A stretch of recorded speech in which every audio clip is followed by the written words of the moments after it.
What's up, guys? Welcome back to Newswave. So today you're going to see some reports circulating that E3 has been canceled or postponed or something's going on with it. It looks like there's a good chance it's not going to be taking place this year. These were starting to circulate last night, although we had some conflicting reports as people were trying to figure out if this was something that was going to be happening today. So keep an eye out for that. And of course, I'll keep you up to date here as that story continues to break throughout this week, probably starting today. But today in Newswave, we have a bunch of stuff to go over because it looks like, and I'm not even kidding, we might be getting another Tony Hawk game this year. Now, will it be good?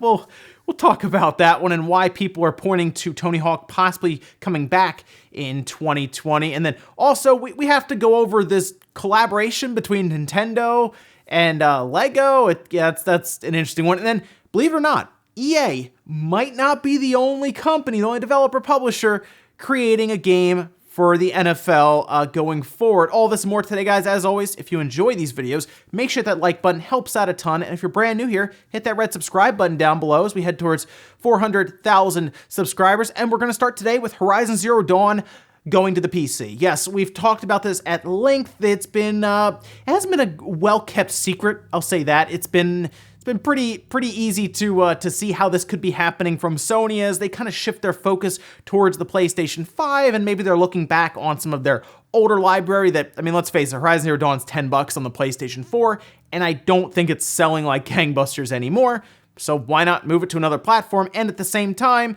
the Decima engine's already being ported anyway through Death Stranding, so Horizon Zero Dawn could be good to see how the PC community responds to a PlayStation exclusive getting moved over. Well, this was tweeted out. You can see this here. It says, it's confirmed Horizon Zero Dawn Complete Edition is coming to PC. We're excited that more players will be able to meet Aloy and explore the world of Horizon Zero Dawn this summer. This was tweeted out by Guerrilla Games. And yes, Horizon Zero Dawn on PC is going to be, I think, something else.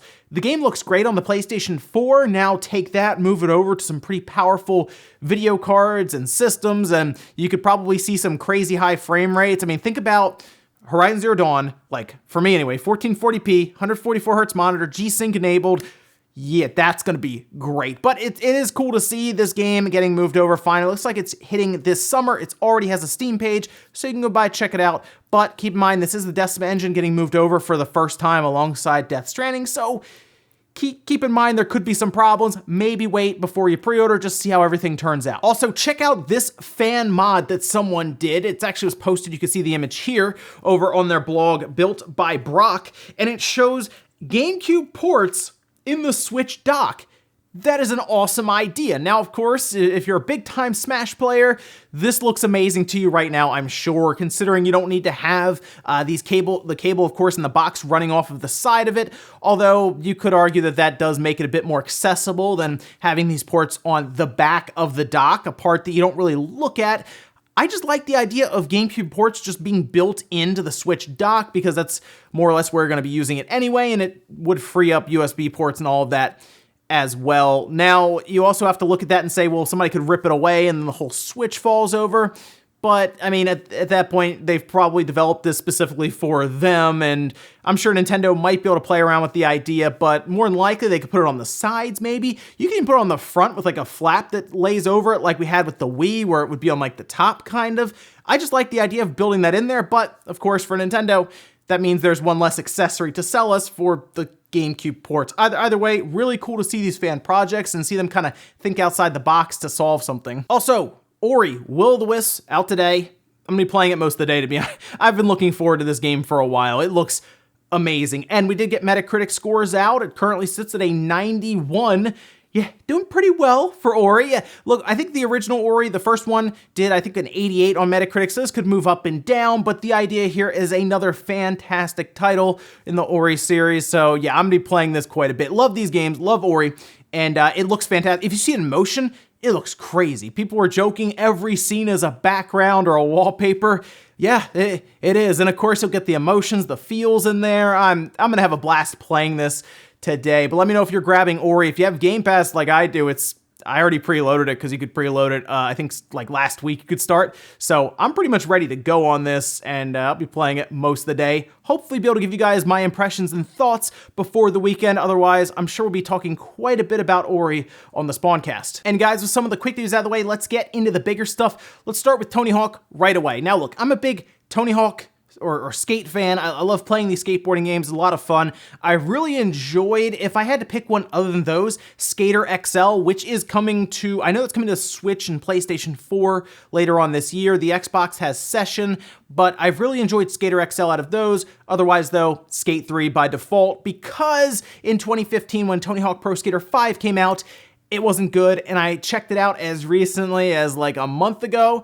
It's still pretty bad. So it's just overall mechanically and visually, it's just like Skate 3 looks better, and they were both on the 360, and Skate 3 still looks better than even the PS4 or the Xbox One version. This whole thing. But what if Tony Hawk got another game in 2020 this year, and maybe it's better? Anyway, this is where it's coming from. You can see a tweet here that was put out by the Nathan NS saying, new Tony Hawk Pro Skater game inbound. Now, of course, they're going to keep their expectations low because of what we've seen previously with things like Tony Hawk's Ride, although I'd even say Tony Hawk Pro Skater 5. But this is an image, a screenshot, that was taken from Facebook where the Death Set, which is a band, mentioned that they had just licensed 5 new songs to Tony Hawk 2020 game, and you'll be hearing this soon.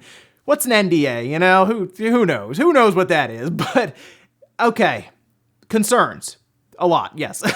My one concern here is that it's like a cell phone game or something, you know, like it's not like a full-on Tony Hawk Pro Skater game. I'd like to think that they are posting this enthusiasm because the Activision's reached out to them and said, hey, we're doing this, you know, this big Tony Hawk game. We want your music. We want to put it in tracks. Because look, if you're ever asked to be in a Tony Hawk game for its soundtrack, I mean, those are usually legendary for the most part, going back to, like, if you think back to the first one, the second one, even the third one, a lot of us will think of initially the music, and then we'll think of some of the gameplay. So obviously you jump in, you probably shouldn't be posting that because Activision and their NDAs are generally pretty serious. Now I'm just confused about a few things, because we've heard Tony Hawk himself on Twitter say that he would love to do another Tony Hawk game. It's up to Activision. Did Activision change their mind after Tony Hawk Pro Skater 5 and say, hey, maybe we could do this again? I mean, they might have. I mean, look, skateboarding is actually getting more and more popular now than it was like a year or two ago. It's kind of had a bit of a resurgence now. I think YouTube has helped that, as there are a lot of channels that are really pushing skateboarding now. But then you also see these other games like Skatebird, which is a crazy idea, like off-the-wall idea of being a bird skating around, but it's fun. It definitely looks fun. They had a demo out, I believe, on Kickstarter. I remember playing that for a little bit. I might still do a video on it, by the way, because I think that game should get some shine. But then Skater XL has been an early access session as well, and Skate 3 is backwards compatible. People are playing skateboarding games, and we want a good Tony Hawk Pro Skater game. So give it to us, Activision. Take the effort and actually make it good, right? Like really put some effort in this. I'm hoping, but it's Activision, so who really knows with this? They could just push it out there like they did with Tony Hawk Pro Skater 5, or maybe they had a full, maybe they actually re-upped the contract with Tony Hawk and they're ready to go with it. So we'll see what happens, but it seems pretty straightforward. An NDA was broken, and maybe at E3 they were going to announce it, but if there's no E3, where do they announce it now? Next up, let's talk about a crossover between Nintendo and Lego, maybe the apex of crossovers at this point. Actually, that's still probably to come, but Nintendo and Lego partnering up for what appears to be Super Mario themed like Legos, like sets. It's hard to say. They put this tweet out here. It doesn't really explain too much, although it is Lego on Twitter putting this out there. It says, it's a me, Lego Mario, stay tuned. This was posted yesterday and exploded online because it looks like we could see Super Mario paired with Legos, and that would be the first time we've seen that, according to several places. So if I look at that, I say, yeah, that's probably going to do pretty well. But I have some questions about, will this just be a straight up Lego set? Or will there be some tie-ins with Nintendo to do things with their games? I don't know if it interacts in any way with the Switch or the Switch system, or if there are any other Mario games coming up, or if this is specifically to tie in with the opening in Japan of their new theme park that was going to be around the Olympics. That could be because, remember, they're also partnering with Levi's as well. So a lot of crossovers going on right now with promotion leading up to their grand opening of this theme park. But what's to say they stop at Mario? Let's say this does really well, right? It comes out, people already collect Legos like crazy as it is, and now you bring in Super Mario or Nintendo fans, and I think just in general it'll do well. But what if you get like Metroid Legos? That would be kind of neat. I'm not even a Lego guy, but that would be really cool, right? If you have like Super Metroid, different Legos, that would be cool. Or maybe bring in Link from or just Zelda in general, the entire series. You put Ganondorf in there, and if you just start pulling from Nintendo's entire history of games, all of their IPs, Lego would go crazy, and I think fans would get a kick out of it. It's almost like, I guess, the evolution of Amiibo, because you'd get a bit more out of it than just like an Amiibo figure that you touch to the Switch, I guess. But I'm curious to see what they have or how many sets. I think, like I said, I think it's just going to be a couple of different smaller sets that you put together, but it could lead somewhere. To me, that's the most interesting part. Next up, let's talk about some big news in the sports video game sector. That has to do with just NFL and games. I mean, come on, we look at Madden and we say, all right, well, there's another year for Madden. Still Madden, right? That's the problem we ran into back in 2004, 2005. NFL 2K5 came out. I think it was vastly superior to what EA was putting out, and 2K made that game $20. It was like the pinnacle of competitiveness when the NFL was involved with multiple game studios. They were fighting back and forth. It was great.